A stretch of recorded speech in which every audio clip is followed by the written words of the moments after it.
Greetings, and welcome to my channel. I'm the Anunnaki Theorist. In my last few videos, I talked about Marduk. I talked about his incarnations, or personas. I talked about his agenda.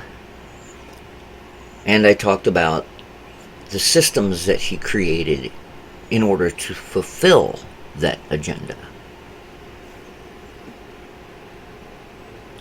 Now, if it wasn't for that he had that agenda, that he essentially took away mankind's choice, took away mankind's free will.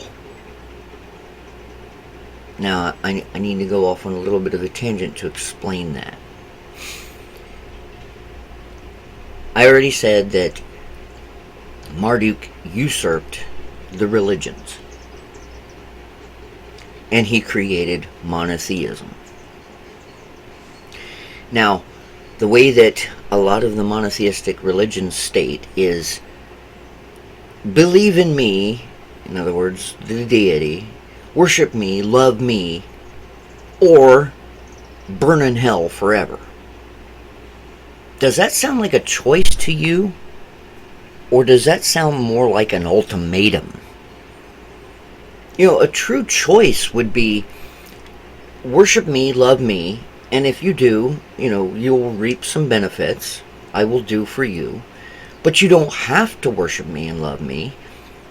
You can believe the way that you want to. You might not get the benefits, but there won't be any negative consequences. That would be a choice. That would be using a free will. But no, we get an ultimatum. Worship me, love me, believe in me, or die. And that's what Marduk has done. Marduk is a megalomaniac. He's got a superiority complex. He has an ego from hell. Okay? So he wants everybody to worship him, and that's the way that he set it up. That's the reason why he screwed us up. Think about this. When it comes to, Christianity, we have had roughly 1,000 years of scientific repression because of Christianity.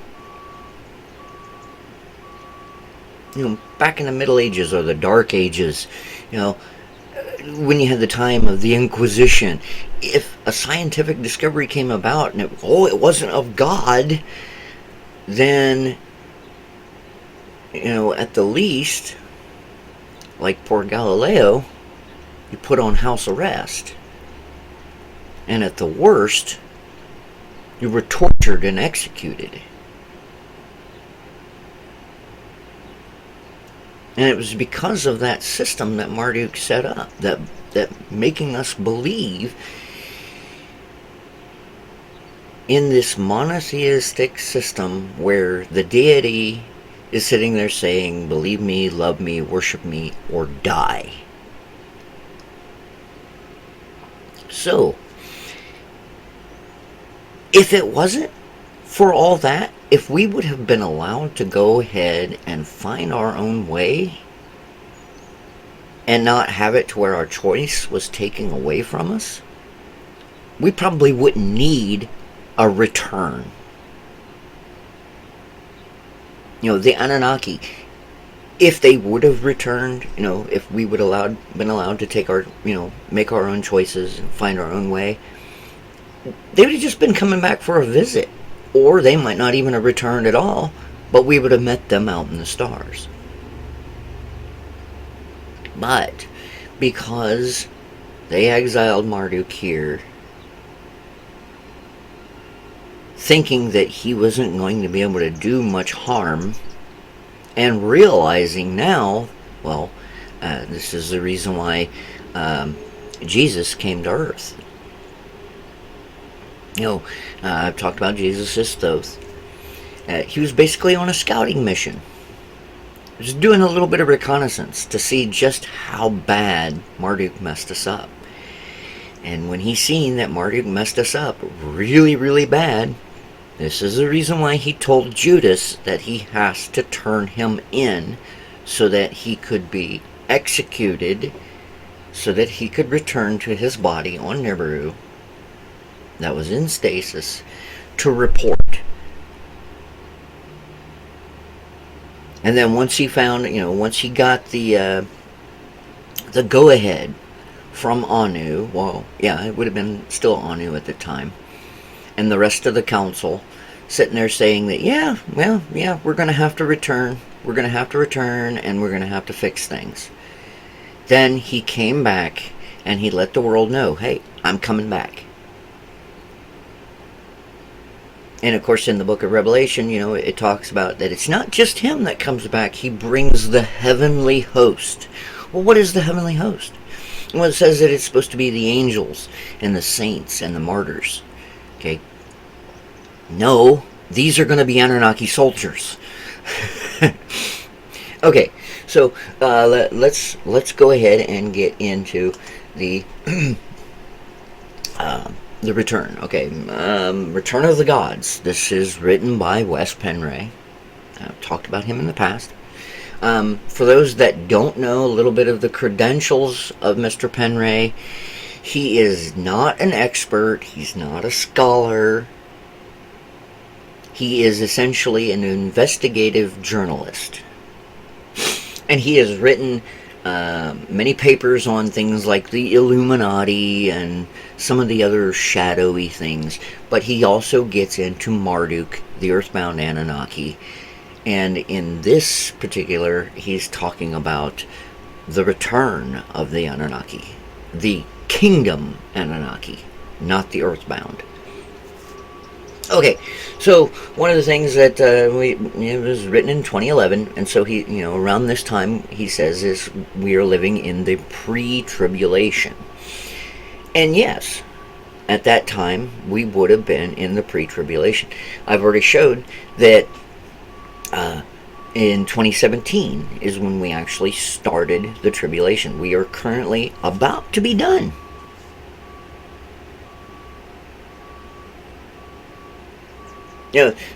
Two gateways. A total solar eclipse in 2017, along with the Great Heavenly Sign. I talked about that in my Revelation video. If you haven't seen those, I encourage you to go watch those. I mean, the first one I'm talking about the trumpets, and the second one I'm talking about things coming from and going to space.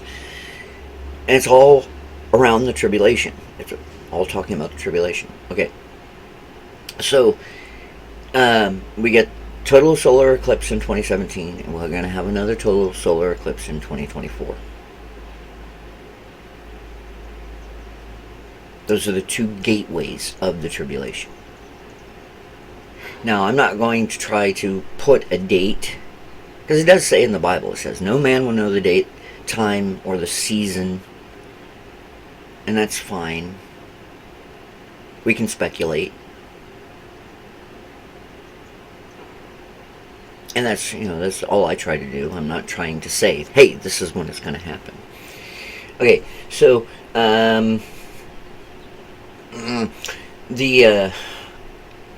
Mr. Penray, he talks about the Lord returning. Okay. One of the things that we have to understand is the ancients knew the planet Nibiru by several different names. They called it the Dragon. They called it the Destroyer. They called it Hercules. And they called it the Lord. And of course, Mr. Penray says the Lord is not necessarily a person, but the planet Nibiru. Okay, that's not going to happen in 2060, 2095. Okay. I'm more inclined to go with Mr. Sitchin's calculation, where he states that the last time Nibiru was, close to Earth was roughly around the time of the Jewish exile, when King Nebuchadnezzar destroyed Jerusalem and took Jews back to Babylon. That was roughly the last time that Nibiru was close enough. And then because of the calculations, the next time that Nibiru will be close will be 2900 CE.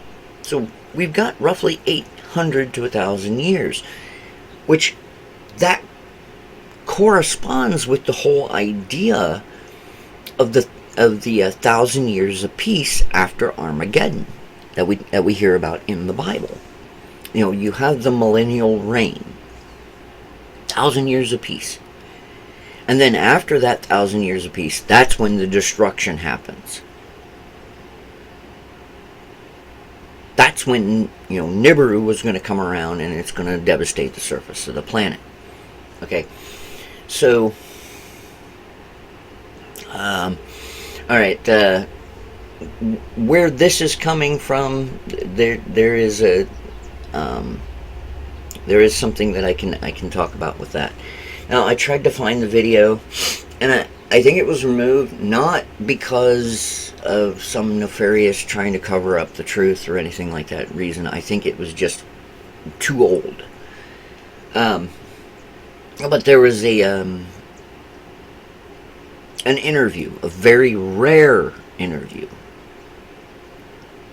of Zecharia Sitchin and George Norrie from AM Coast to Coast. Now, I say it's a rare interview because Mr. Sitchin did not like to debate or try to defend his claims. He's always said, you can either believe them or not. It didn't matter. He wasn't a historian. He wasn't trying to present, academic truths. He was just trying to report what it was that he translated from the texts, and you take it however you want to take it.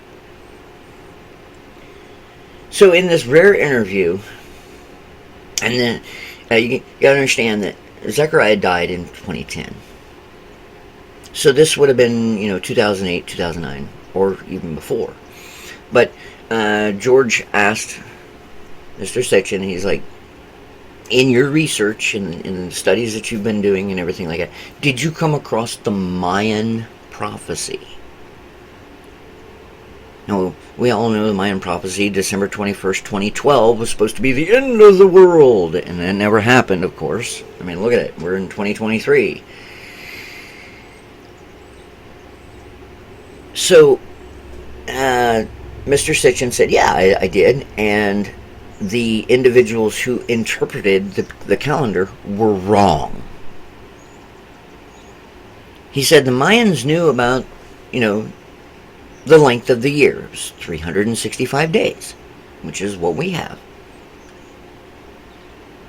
But they also knew about the Earth's wobble. Now, the interesting thing about the Earth's wobble is while it's wobbling, and it takes roughly 26,000 years for it to make a full rotation of its wobble.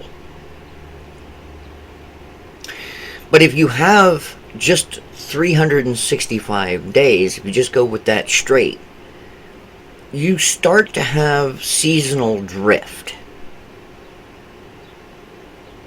Your seasons don't line up with the year after a certain amount of time. This is the reason why in our calendar we have what's known as the leap year. Every 4 years, February gets an additional day. And it's to try to take that seasonal drift, that wobble, into account. Well, the Mayans knew about that too. So, in their year, their calendar started at day 1, and it ended at day 360. Now, yes, they knew about the 365-day year, but their calendar stopped at 360. And then they had a 5-day festival. That was not part of their calendar. And then after that 5-day festival, Then it restarted, and it basically a new year. Now, that's one thing we have to understand. Everybody was like, oh, the calendar stops at December 12th, 2020. No, no, no, no, no. Does our calendar stop at the end of the year? No, it resets January 1st of the new year. And that's what happens with their calendar. It's the same as ours. Okay, but the 13th back tune, which is, essentially their December for the long count calendar, it states that it is a time of destruction and rebirth. And this is where they all got the whole idea that, 2012 was going to be destruction. It's like, no, no, no, no, no, that's not what it states. It states destruction and rebirth. And it's not necessarily a physical destruction. It could be a societal destruction. It could be a cultural destruction. The whole idea of a new age starting.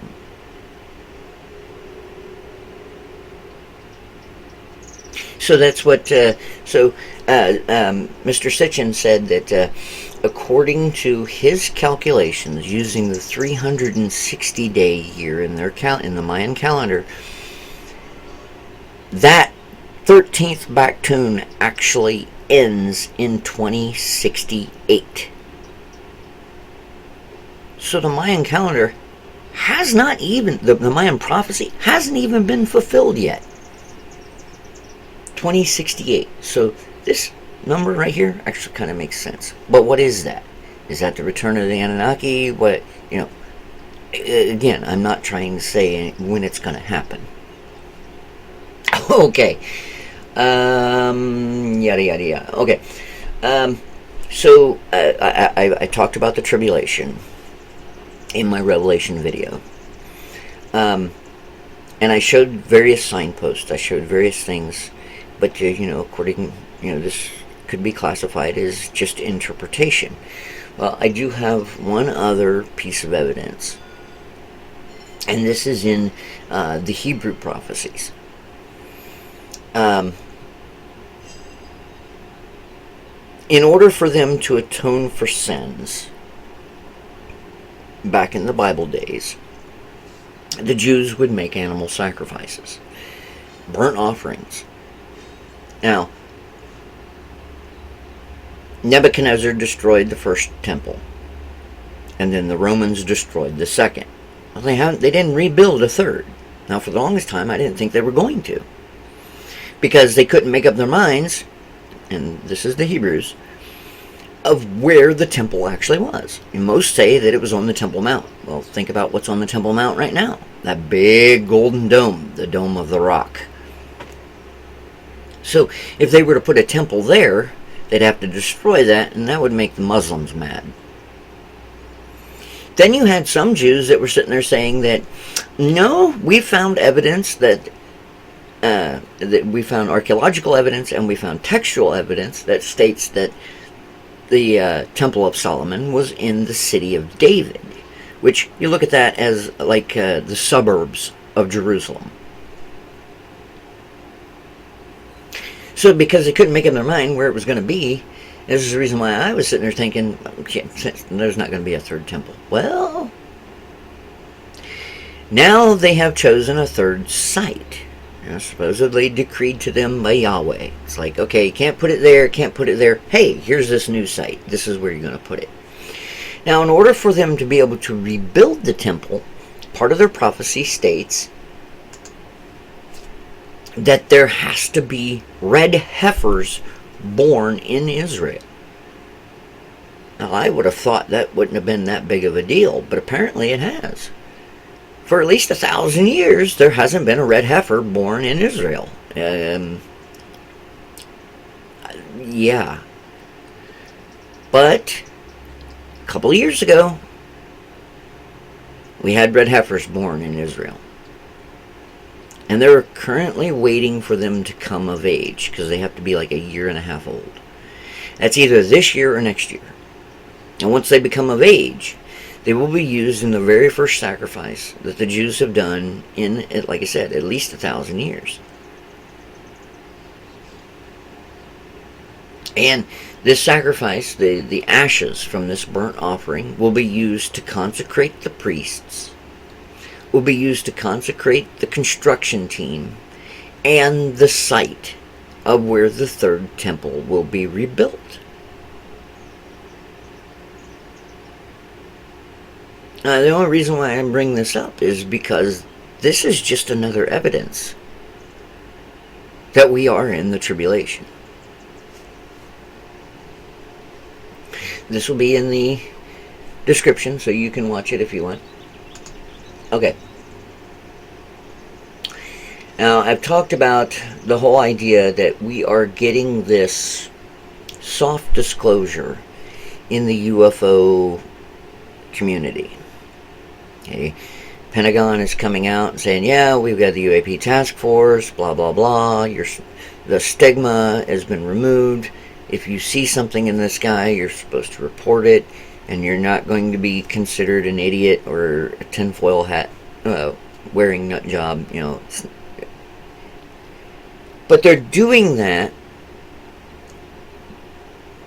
because the return is going to happen, and it's not going to be as much of a shock. I mean, it's still going to be a shock.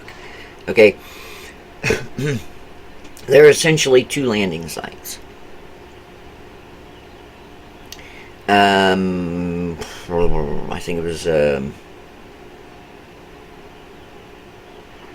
like 15 or 1600 CE. Or no, I think it was like 900 or 800 CE. Ninurta was ordered to come back to essentially Peru to shut down the gold mining operations that were there. It was essentially a second command center. This is essentially the Nazca Plain.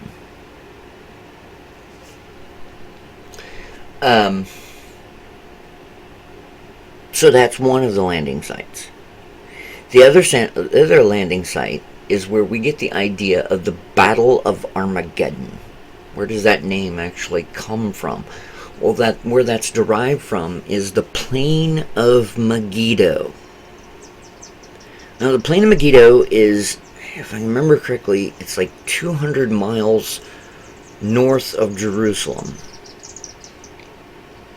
And it's this big, vast plain. Right now, there's farmland there, which makes sense. You got all this flat land.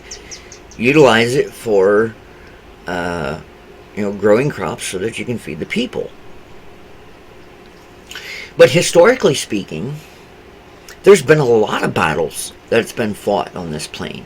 And again, that makes sense because of the way that wars were fought in the past, where you had one army that would be on one side and the other army would be on the other side, and then they just came rushing in at each other, and yeah, it was a mess. It was one of the worst ways to commit have war. But there's been a lot of battles that's been fought on the Plain of Megiddo. Well, that's supposed to be where the quote-unquote final battle is supposed to be fought. And it would make sense, because when they get here, you're going to have the capital ships that are going to stay in orbit. These are, according to the Vedic texts, what they called the cities in the sky. They're going to remain in orbit, but they're going to have drop ships. And the drop ships are going to come down, and they're going to land on the Plain of Megiddo, and they're going to land on the Nazca Plain. And they're going to drop open their doors, and they're going to have soldiers come out. This is the heavenly host that's talked about in the Bible. And of course, they're going to be led by Thoth, or Jesus, or that's not even his name anymore. Revelation 19:12. His eyes were as flame of fire, and on his head were many crowns. And he had a name written that no man knew but he himself. He's in another incarnation. A lot of people, they pray to Jesus. That's not even his name anymore. No man knows.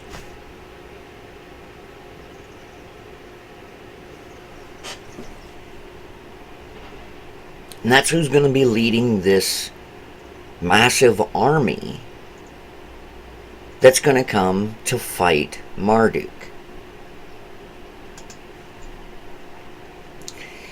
Now, I have talked about,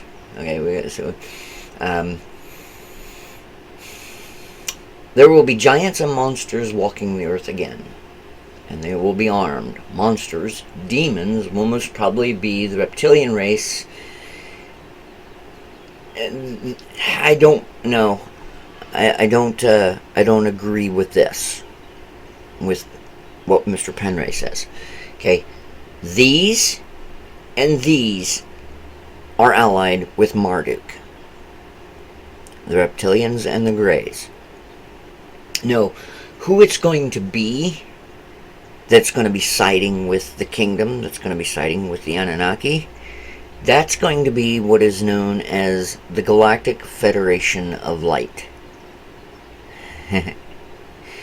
Now, for those individuals who are Trekkies, it does sound familiar, doesn't it? Now, those of us that are into Star Trek, you've got the Galactic Federation of Planets. Well, Roddenberry actually, and this is just a little bit of a side note here,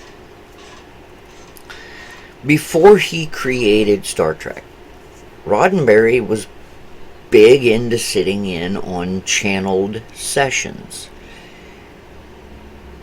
of individuals who could supposedly could talk to extraterrestrial species. And he sat in on several sessions with members of the Galactic Federation of Light. And specifically, those that were of the Galactic Ashtar Command. This was essentially where he came up with the idea of Starfleet. But the Galactic Federation of Light, yeah, that's where he get the idea of the Federation of Planets. Now, back in 1977, in Britain, on the BBC, their broadcasting station, there was an interruption. Now, they still don't know how it was done. They think that it was a hoax. But yeah, you get this. This is a being supposedly known as Vrillin, and he's a representative of the Ashtar Galactic Command. Now, the Ashtar Galactic Command, it's said that they patrol the space around Earth. It is the reason why the Greys have not come in and conquered us. They haven't invaded. It's supposed to be because of the Ashtar Galactic Command has kept their ships from actually, doing an invasion. Yeah, they come into our skies. We see them all the time, and supposedly we interact with them and things like this. But they haven't actually invaded, and it's supposed to be because of these guys. But this is more than likely what the Anunnaki are allied with. Now, are they actually going to fight? Probably not. Their ships will remain in orbit to basically hold the Greys, the Reptilians, and any others that might be allied with Marduk, to hold their ships from resupplying, from using their massive weaponry to do like orbital bombardment and things like that. That's what I see. Not saying that's actually going to happen, but that's how I see it. Okay.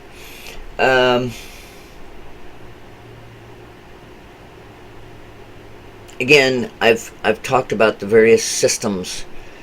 They get the global elite, the industrial, military-industrial complex, things like that. Okay. One of the things that it talks about in Book of Revelation, is you get this almost fantasy depiction of how, Thoth is going to return. He's going to be riding a white horse coming out of the clouds with the heavenly host behind him. This is the reason why it's not going to be seen as that. It's not going to be seen as a return. Because everybody's going to be expecting a white horse. This is physics being suspended. The laws of physics being suspended. A horse is going to come riding out of the clouds. Again, John didn't understand what he was seeing. A little bit of a pop culture reference for those of us that are old enough to actually remember this. Anybody remember Flash Gordon? Remember what he used to ride? Yeah, that's kind of what I see. It's not a horse, but it's this, almost like a wheelless, hovering, flying speeder bike looking thing. Okay? That's what John would have seen, and he'd have been like, holy crap. He didn't want to understand what he was seeing. He's seen this machine, but the only thing that he could describe it as was a horse. It's the same thing with Muhammad. If you know about the Muslim story of the Midnight Journey, it said that Muhammad was taken from Mecca to Jerusalem. This is a 2,000-mile journey, and this was all done in one night. But he was taken on a horse from Mecca to Jerusalem. Well, it wasn't a horse. It was either a motorcycle or it was some kind of a, well, we don't know what their technology would have been like, but it was more than likely something that he could sit on, and it took him real fast. It'd be something along those lines. Again, they don't know what they're seeing. Technology, and the vocabulary for that technology, they had no idea. But when it comes to the return, yeah, most people, they're not going to see it as the return. They're going to see it as an alien invasion. Now, President Reagan, he addressed the UN, and he made this really famous speech. He said that, the world would put aside its differences. We would come together as one species if there was an alien threat outside the Earth.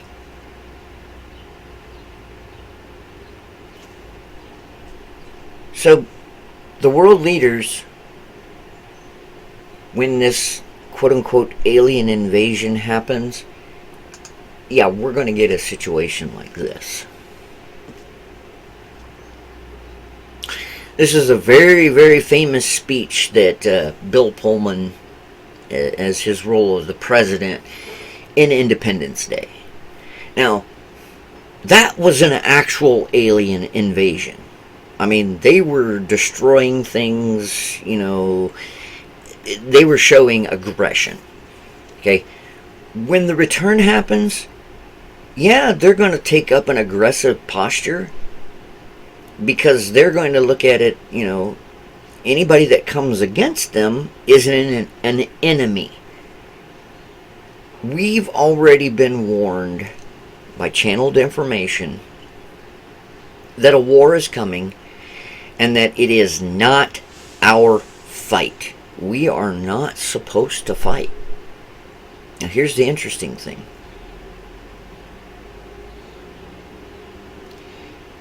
When the return happens, and you're going to have the world leaders calling for everyone to take up arms and to get ready to defend their planet,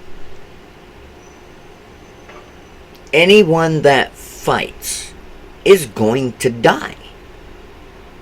Even if you survive the battle, if you fought against them, you'll be executed. Now, after the return, when we have the 1,000 years of peace, This is where the idea of the judgment is going to come from.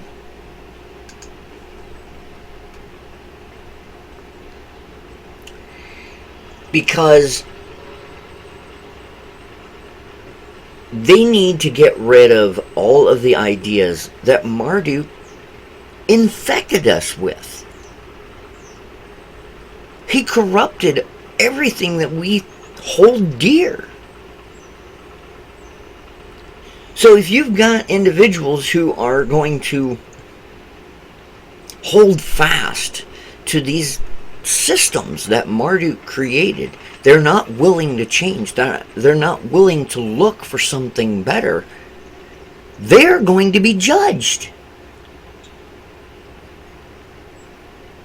Now, just like when it comes to sowing a field, planting new crops, sometimes you have to burn off the chaff. You have to burn off those things that are going to inhibit new growth. And this is something that they're going to do. Those leaders of religion, of politics, of economics, of entertainment, and then their followers. This is going to be a situation to where I kind of see it almost like Passover. Some of us, we live in the society created by Marduk, with the systems that Marduk created. And it's not because we have any love of Marduk or because we have any love of these systems, it's because we really don't have much of a choice. I mean, we live in society. We pay our taxes, we pay our bills, we go to work. We do all these things that Marduk set up. What's the alternative? Go live out in the woods, off the grid, being a hunter-gatherer? So I see almost like a Passover situation, to where at some point we're going to be given, those of us that, we just do what we do because the alternative is just either too hard, or because I'm a technophile. Without my internet, without my computer, without my tech, I just couldn't be. So I couldn't go live in the woods. I mean, I have the skill. I could do it. But, like I said, I'm a technophile. I couldn't go live off the grid. But for those of us that are like that, yeah, we'll be given some kind of a sign to say that, when the death squads come knocking at your door and determining if you are a follower of Marduk and his systems, are you willing to change? Yeah, they'll pass over you once you show this sign. But we have 1,000 years roughly. They have already done the calculations. They already know that the next time that Nibiru comes around, it is going to devastate the surface of the planet. It is going to make it to where the biosphere is completely and totally inhospitable to life. Now, in those 1,000 years, they're hoping that we will grow up, that we are intelligent enough to where we can learn to create the spacecraft, the things that we need to become a multi-planet species, which is what some of our freaking greatest minds have already told us. Elon Musk is trying to get us to Mars. Before he died, Stephen Hawking told us, we have 1,000 years. Become a multi-planet species or perish.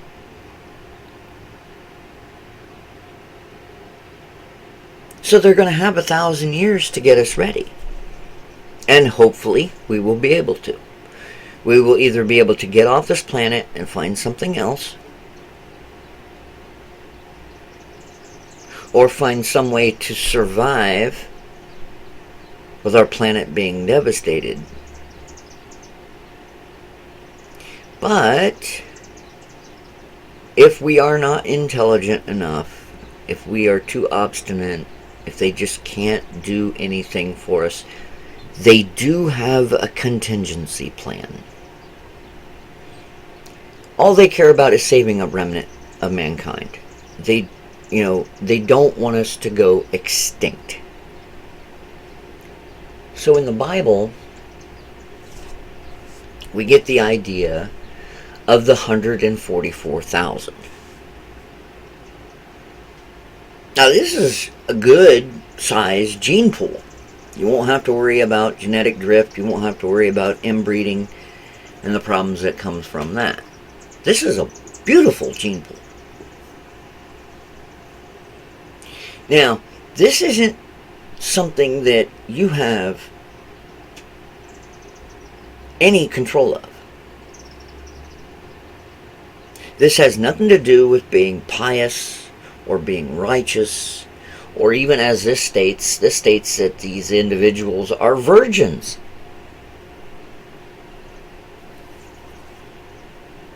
These are they which were not defiled with women, for they are virgins. Okay? It has nothing to do with that. What it has to do with is genetic perfection, or as close to being genetically perfect as possible. Think about this. It is your job to repopulate the planet. You are going to be able to choose so many people that you can repopulate this planet with. Are you going to choose those individuals who are worshipers of you, righteous, pious, all this, but they could still have genetic issues? They could still have heart disease. They could still have mental illness. They could still have things that are going to be a detriment to this new population.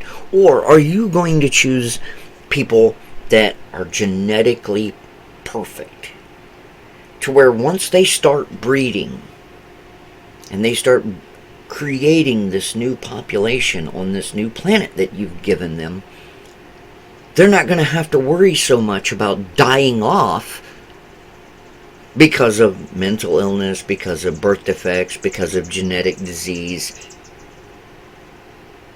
That's what they want. They want perfection. Now, they're going to go for those individuals who are the most perfect. Nobody's perfect, period. But they're going to go with the closest to perfection. And those imperfections that they have, well, these are geneticists. They can fix it. I already talked about CRISPR. This is not a technology that's new. This is something that they can do themselves.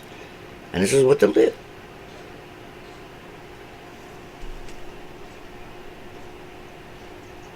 So that's going to be their contingency plan if we can't be saved. Okay, I'm going to talk about one final thing. It is fate. This prophecy is fate. If the return wins, that's what this prophecy is about. But if the return fails, if it loses, if Marduk is able to marshal the armies of the world and they beat back the return, here's what's going to happen. The first thing it's going to do is they're going to take the rest of the militaries, the survivors, and they're going to go and they're going to rush the drop ships.